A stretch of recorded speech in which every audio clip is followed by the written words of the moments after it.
দেখেন, আমি বরাবর থেকে বলছি একটা গণতন্ত্র যদি আমরা চাই, গণতান্ত্রিক দেশে একটা রাজনৈতিক দল আরেকটি রাজনৈতিক দলকে নিষিদ্ধ চাইতে পারবে না। তার জন্য আইনি প্রক্রিয়া আছে। হ্যাঁ, আওয়ামী লীগ ফ্যাসিবাদের আচরণ করেছে, গুম খুন অনেক কিছু করেছে, তার জন্য কোর্ট আছে, ট্রাইব্যুনাল আছে, সেখানে বিচার হতে পারতো। কিন্তু এক্সিকিউটিভ অর্ডারে নিষিদ্ধ করার পক্ষে আমি না। যেমন জামাতকে নিষিদ্ধ করেছে না, এক্সিকিউটিভ অর্ডারে নিষিদ্ধ করেছিল না, নিষিদ্ধ করেছিল। জামাত তো বড়সড় হয়ে গেছে, এবং আওয়ামী লীগকে এই নিষিদ্ধ করার কারণেই বড়সড় হচ্ছে। এবং জামাতকে, বিএনপিকে অনেকে মনে করে যে সব পালিয়ে গেছে, উপরের সব নেতা পালিয়ে গেছে। আপনি হিসেব করে দেখেন, জরিপ করে দেখেন, আওয়ামী লীগের সমর্থক বেড়েছে বলে কমে নাই, বেড়েছে ছাড়া কমে নাই। সুতরাং এখন তো তারা চেষ্টা করবে, একটা নির্বাচিত সরকার দেশে আসছে, এখন তো তারা যেহেতু বড় সংগঠন, তাদের সমর্থক আছে। হ্যাঁ, যারা চুরি টুরি করছে তারা তো সব পালিয়ে গেছে। হ্যাঁ, তাদের তো এই সরকার বিচার করতেছে, এটা ঠিক আছে, বিচার নির্বাচন এগুলো তো বলা হয়েছে। তা আওয়ামী লীগের যে ধরেন আমি বলবো যে তালা খোলা হচ্ছে, সেখানে ইলেকশনের সময় জামায়াত এবং বিএনপি তাদের ভোট পাওয়ার জন্য সবাই তো চেষ্টা করেছে, সবাই সব জায়গায় বলেছে, তাদের নিরাপত্তার আশ্বাস দিয়েছে। পূজা হয়েছে, হিন্দুদের পূজাতে গেছে, পূজা অর্চনা করেছে, সেখানে পূজার সব মন্ত্র পড়েছে, সবই তো করেছে। তো সুতরাং এখন শেষ মুহূর্তে এসে যদি তারা অফিসে তালা খোলে, তারা তো ইলেকশনের সময় এক একজন এক এক প্রতিশ্রুতি দিয়েছে, এখন তালা খুলতেছে। আমার কথা হলো, আমাদের প্রেস ক্লাবে তো সাংবাদিক গ্রুপ ফুটপাতের সামনে মিটিং করেছে। হ্যাঁ, মিটিং করেছে। তো এখন যেখানে যেখানে আওয়ামী লীগের সমর্থক আছে তারা চেষ্টা করতেছে। এখন ধরেন আবার কোর্টে যে বলা হচ্ছে, কোর্টের থেকে জামিন পাচ্ছে, জামিন কিন্তু পাইতে পারে, জামিন পাইতে পারে, কেসের যদি মেরিট না থাকে জামিন পাইতে পারে। যেমন ধরেন রাজ্জাকি ভাই সুপ্রিম কোর্টের অ্যাডভোকেট, আপনার একসময় আলোচনায় আসলো যে নির্দোষ লোক দিয়ে আওয়ামী লীগ পুনর্গঠন হবে। তখন ওই নারায়ণগঞ্জের মেয়র ছিল আইভি, তার বিরুদ্ধে ঘাপাঘাপ কয়েকটা মামলা হলো এবং খুনের মামলাও দেওয়া হলো। আপনি বলেন তো, শামীম ওসমানের বিরুদ্ধে সব সময় সে আন্দোলন করে গেছে, সে কোন খুন করেছে মনে হয়, বিশ্বাস হয়? আপনার সেই মামলা কি করে টিকবে বলেন? অনেক মামলাই আছে, বদি সবাই জানে, বদি জানে সবাই আবার সম্রাট। এমনকি আওয়ামী লীগও তাকে অন করে নাই, আওয়ামী লীগও তার পরিবর্তে তার ওয়াইফকে নমিনেশন দিছে। হ্যাঁ, সেই বদিকে আপনি তো ইয়াবা সম্রাট হিসেবে কেস করতে পারতেন, বা করলেও তাকে আটকে রাখতে পারতেন, আর তাকে খুনের মামলা দিলেন কেন? তো সুতরাং এগুলো তো যাবেই সুনির্দিষ্ট অভিযোগের ভিত্তিতে মামলা। আমার কথা হলো, কোর্টের ব্যাপারে যদি সুনির্দিষ্ট অভিযোগ না থাকে, নন ভেলেবল পয়েন্ট না থাকে, তাহলে তো কোর্ট ছেড়ে দেবেই বাধ্য। আইনের শাসন চাই, সুশাসন চাই। একজন বেল পাইলে কান্না করবো কিভাবে যদি আইনের কেসের মেরিট না থাকে? আমি এই দুইজনের খবর জানি, আরো যারা বেল পাচ্ছে, এবং এই সরকারেও তো সালাউদ্দিন সাহেব বলছে না, অনেক কেসে মেরিট নাই, উড্ড করতেছে, 10-12 মামলা অভিযোগ উড্ড করতেছে, যাচাই বাছাই করা হচ্ছে। এটা তো কারণ এই সরকার যাকে ধরে ঢোকে আর বেরোয় না। আপনি দেখেন তো, প্রায় 200-র উপরে, প্রায় 200 সাংবাদিক গ্রেপ্তার করেছে। বলেন তো দেখি, একটা সাংবাদিক বেল পায় না, একটা সাংবাদিক শুধু পান্না বেল পাইছে, আর সব ঢোকে, কেউ বেরোয় নাই। আবার সাংবাদিকদের ভিতরে কেউ ফৌজদারি অপরাধের ঊর্ধ্বে না, তারা দোষ করলে হিয়ারিং এ যাক, বিচার করেন, জেল দেন, ফাঁসি দেন, সমস্যা নাই, ফৌজদারি অপরাধ যদি করে থাকে। কিন্তু আপনি এই যে আনিস আলমগীর সর্বশেষ গ্রেপ্তার হয়েছে, তাকে কেস ছাড়া গ্রেপ্তার করছেন, সে টকশোতে কথা সহ্য হয় নাই, গ্রেপ্তার করছেন, এই তো কথা। তো আমার কথা হচ্ছে যে ফৌজদারি অপরাধের বাইরে এই যে জেলখানায় ঢুকায় রাখছেন সাংবাদিক, ফেসিবাদের দোষর করে মেম্বারশিপ খাই দিয়েছেন, এগুলো থাকবে? আইনে টিকবে? আপনি এখন বেল দিলেই করবেন যে এই আওয়ামী লীগের সব সমর্থক ছেড়ে দিচ্ছে। আমি তো এই জন্য ওনাকে সাক্ষী মানতেছে, কেসের যদি মেরিট না থাকে, বেল দেওয়ার যদি সুযোগ আইনে কাভার করে, তাকে জামিন দিবে না কেন? এখন তো দেশে তো অভ্যুত্থান ঘটেছে, আমরা তো আইনের শাসন চাই, গণতন্ত্র চাই, সুশাসন চাই। এই সুশাসন আইনের শাসনের যেখানে পড়ে, বিচার বিভাগের স্বাধীনভাবে যদি কাজ করে, বিচার বিভাগের আইনে যদি কেউ বেল পায়, আপনি তাকে ইয়ে করবেন কেমনে? ধরেন এই যে হিল ট্যাক্সে প্রদীপ মেজর সিনহাকে হত্যা করেছে, তার বিচার হচ্ছে না, ফাঁসি হচ্ছে না। এখন সে যদি বেল পায়, প্রশ্ন উঠবে, সারা দেশে ধাউ ধাউ করে আগুন জ্বলে উঠবে, তাকে কেমনে বেল দিবে, জামিন দিবে? তার কেমনে জামিন মৌকুব করবে? এটা চাক্ষুষ ভিডিও দেখা হয়েছে, সাক্ষ্য দেখা হয়েছে, সবকিছু হয়েছে, এটা মেরিট আছে, তাকে বেল দিবে কেমনে? ধরেন এটাও একটা, যেহেতু বেল কয়েকজন পাইছে, এর নামও আসছে আলোচনায়, কেন আসবে? সব তার তো আপনার চাক্ষুষ মেরিন ড্রাইভে গুলি করে মেরে ফেলছে মেজর, এবং ওই তাকে যদি ছেড়ে দেওয়া হয় বা বেল দেওয়া হয়, এটা তো অনেক জায়গাও নড়ে উঠবে, অনেক জায়গা নড়ে উঠবে সমাজের। এটা সে প্রদীপ পাইতে পারে না, এটা আমি বিচারকও না, আমি উকিল না, আমিও বুঝি তাকে ছেড়ে দেওয়ার কোনো সুযোগ কোর্টের নাই। এরকম যদি ঘটনা ঘটে যে দিব্যি অপরাধ করছে, তাকে বেল দিচ্ছে, তখন প্রশ্ন। কিন্তু এই সরকার তো অনেককে যাকে খুশি ধরছে, যাকে খুশি ধরছে। আপনি দেখেন সাংবাদিকদের পৃথিবীতে নজর দেখাতে গত সরকারের কথা, অন্তর্বর্তী সরকারের কথা অন্তর্বর্তী বলছেন। সরকার বলেন, আপনি পৃথিবীতে একটা নজির দেখাতে পারবেন যে সাংবাদিকদের সব সাংবাদিকের অ্যাক্রিডিটেশন কার্ড বাতিল করে দিছে? এই সরকার তো দিছে। এরকম তো কোনো আইন মানে নাই, কোনো আইন মানে নাই। যারে খুশি ধরছে তার সুবিধাতে, যারে খুশি কাউ ছাড়ে না, ধরলে আর ছাড়ে না। জি, আজিজ ভাই আপনার কাছে আসবো। আমি এই পর্যায়ে আবু হেনা রাজ্জাকের কাছে আসতে চাই। রাজ্জাক ভাই, এই বিষয়গুলো নিয়ে বেশ আলোচনা চলছে, গত কয়েক দিন ধরেই আলোচনা চলছে। আপনি এই বিষয়টিকে আসলে কিভাবে দেখছেন, যে আওয়ামী লীগের যে রাজনৈতিক প্রত্যাবর্তনের কথা বলা হচ্ছে, বা বিদেশে বসে যে রাজনৈতিক, আমি একটু যোগ করি আপনার কাছে আলোচনা যাওয়ার আগে। লেখক ও রাজনীতি বিশ্লেষক মহিউদ্দিন আহমেদ বলেছেন যে আওয়ামী লীগকে স্বাভাবিক রাজনৈতিক প্রক্রিয়ায় ফিরতে হলে দেশে কার্যকর নেতৃত্ব তৈরি করতে হবে, কারণ তাদের পুরো নেতৃত্বই এখন বিদেশে। এভাবে বিদেশে বসে রাজনীতি করা কঠিন, এজন্য দেশে নেতৃত্ব লাগবে, এবং বর্তমান দেশে যারা রাজনীতি নিয়ন্ত্রণ করছেন তাদের সঙ্গে এক ধরনের সমঝোতা করতে হবে। সেটা হয় কিনা তা দেখার জন্য অপেক্ষা করতে হবে। মানে এটা ইঙ্গিত হলো যে বাইরে বসে আওয়ামী লীগের রাজনীতি করা হচ্ছে, এখন তাদেরকে দেশে আসতে হবে রাজনীতি করতে হইলে, এবং সেই সমঝোতা চলতেছে। এটা ইঙ্গিত বহন করে। সেটাও খুব স্বাভাবিক। আপনি তো দেশের ভিতরে যদি বাইরে বসে রাজনীতি করাই যাইত, তাহলে তো পৃথিবীর সব দেশের সব রাজনীতিবিদের মাথাগুলা বিদেশ বসেই রাজনীতি করতে পারত, কিন্তু আলটিমেটলি সেটা হয় না।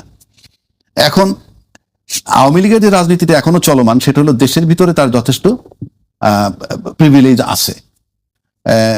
যদি বলি যে মিডিয়া, আপনি বলবেন মিডিয়া কি আওয়ামী লীগের সাপোর্ট করে? না, অনেক ঘটনা আছে অনেক ঘটনা না ছাপলেও সেটা সাপোর্ট করা, অনেক ঘটনা না ছাপলেও সেটা সাপোর্ট করা। যেমন এই সরকার এসেই বললো কোনো মব হবে না, এখন থেকে সব মব ফুল স্টপ। কিন্তু চিটাগাং আমরা দেখলাম প্রকাশ্য দিবালোকে গুলি মারতেছে একটা বাড়ির দিকে চাঁদা দাবি করে। আপনি দেখেন মিডিয়ায় নিউজটা একবার হয়েছে, কোথাও কোথাও নিউজ হয়েছে, তার ফলো আপ, তাকে নিয়ে আলোচনা, তাকে নিয়ে যে টক শো হওয়ার কথা হচ্ছে না। আপনি ভালো করে লক্ষ্য করে দেখবেন। না, আপনার কাছ থেকে জানতে চাই আমরা না আলোচনা। এটার মানে হচ্ছে এই যে মিডিয়ার থেকে যদি আপনি একটা নিউজ আপনি দিলেন, নিউজটা যদি পরে দুই ধরনের নিউজ, একটা হলো যে নিউজ ছাপলেন, পরে আপনাকে দেয়ার ফলো আপ করবেন না, আর নিউজ ছাপলেনই না, সেটা আমরা করেছি, নিউজটা করেছি, আমি বলছি, গণমাধ্যম করেছে। ওটা করেছেন, না ছাপলে তো ব্ল্যাক আউট করে একদম। এটা তো আপনি আমার চেয়ে ভালো জানেন পত্রিকার ভাষা। কিন্তু এই যে আলোচনা হচ্ছে না, তার মানে কি?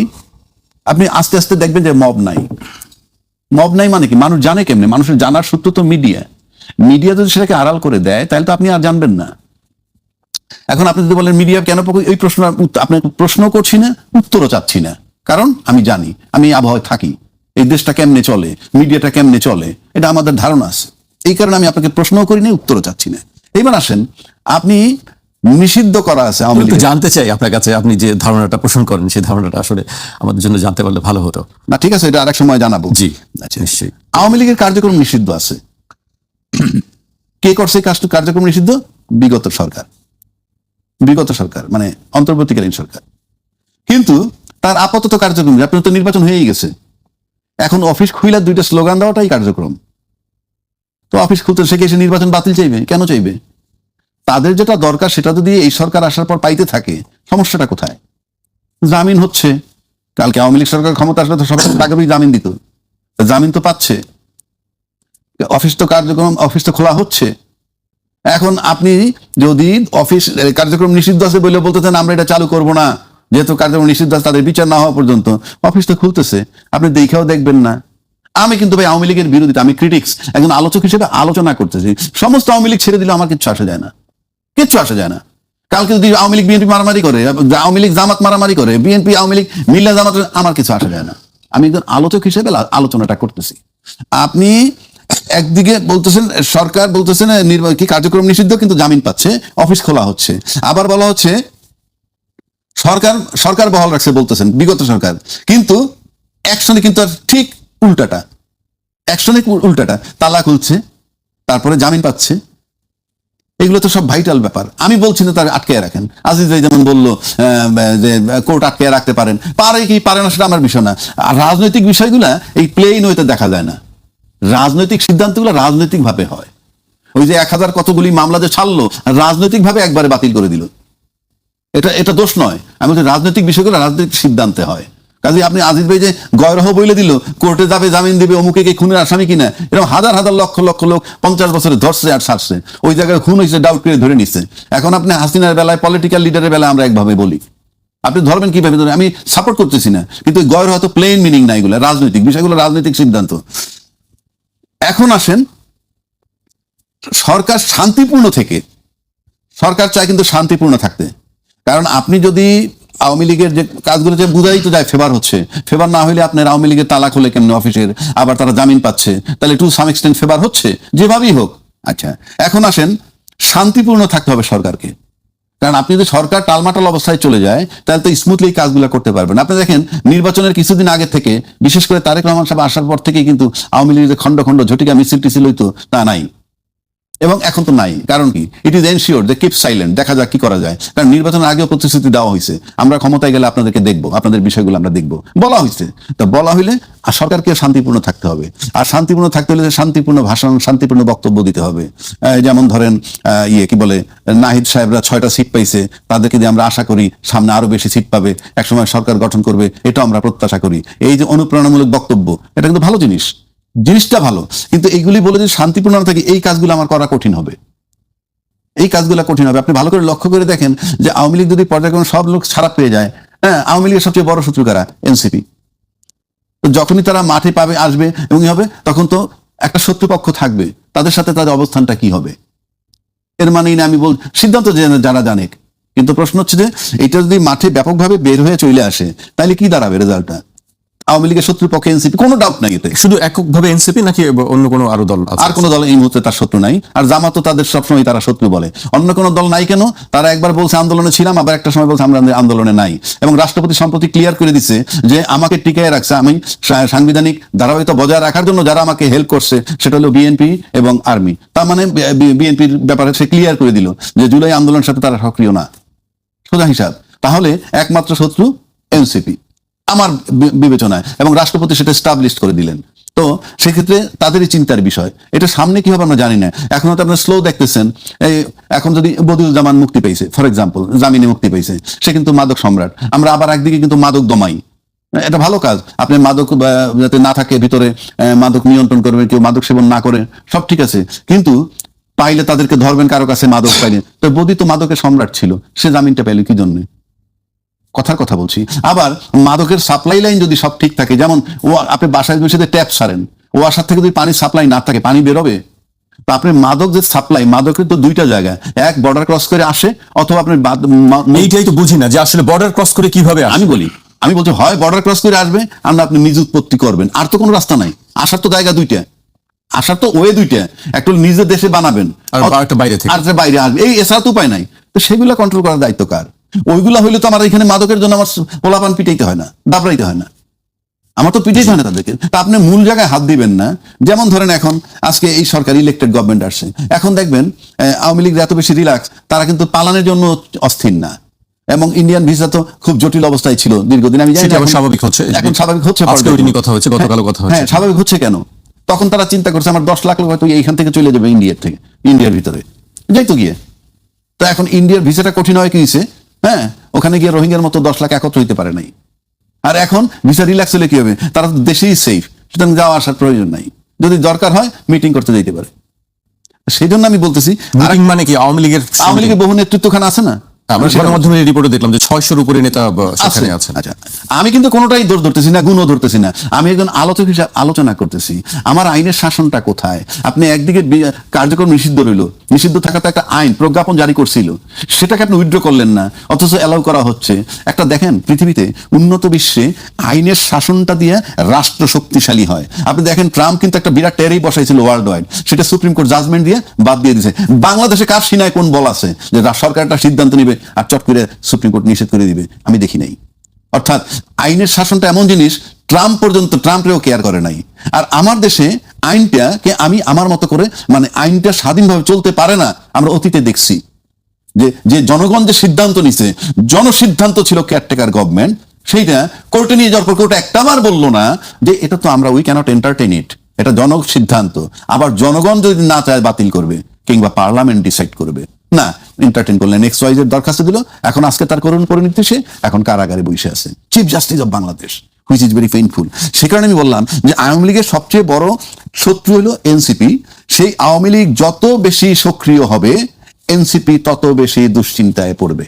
কাজে আপনি যত চেষ্টা করেই মানে খুব ভালো পরিবেশ রাখতে চান না কেন, আলটিমেটলি আপনি এই বক্তব্য দেন, সেই বক্তব্য দেন, ঘুরে পেঁচাইয়া জুলাই আন্দোলনের পক্ষে আছি, অমুক আছি, তমুক আছি, অ্যাকশন বলে দিবে যে আলটিমেটলি হচ্ছে কি। কারণ আবার আওয়ামী লীগ কিন্তু আবার বিএনপিকেও ব্ল্যাকমেইল করতে পারে। কেন আমি বলি, সেটা কিভাবে? আমার ধারণার কথা বলছি। কারণ বিএনপি ক্ষমতায় আছে, এই যে কার্যক্রম নিষিদ্ধ হওয়া সত্ত্বেও তারা যে ফ্ল্যাগ উড়াইতে পারতেছে, করতে পারতেছে, তার মানে কি এটা সরকার ছাড় দিতেছে। ছাড় না দিলে আলটিমেটলি যদি কখনো আন্দোলনের পর্যায়ে চলে আসে তারা, তখন তারা এদের বিরুদ্ধে আন্দোলন করবে। কি নিয়ে আন্দোলন করবে? আমাদেরকে নির্বাচন থেকে বাদ দেওয়া হয়েছে, আমরা ইনক্লুসিভ নির্বাচন করা হয় নাই, যারা দোষী ছিল কিংবা যাদের কাগজে পত্রের নাম ছিল তারা থাকুক বাদ, কিন্তু আমাদেরকে নির্বাচন করতে দেওয়া হয় নাই। 25%, 30% ভোটারকে এই ইস্যুগুলো আসবে। সুতরাং এই ইস্যুগুলোও যাতে না আসে, সুতরাং আওয়ামী লীগকে ছাড় দিতেই হবে ক্ষমতাসীন সরকারের, যদি সরকারে খুব সুন্দরভাবে সার্ভাইভ করতে হয়। এনসিপি কে ব্যালেন্স করতে হবে, আওয়ামী লীগকে ব্যালেন্স করতে হবে। এটা আভ্যন্তরীণ, এক্সটার্নালটা আমার দরকার নাই, আভ্যন্তরীণ এই জটিলতা। সুতরাং আমার কাছে মনে হয় সরকারকে খুব শান্ত মস্তিষ্কে ধীরে সুস্থে সবার সাথে ব্যালেন্স করে পা বাড়াইতে হবে সামনের দিকে। জি, আমরা রাজ্যে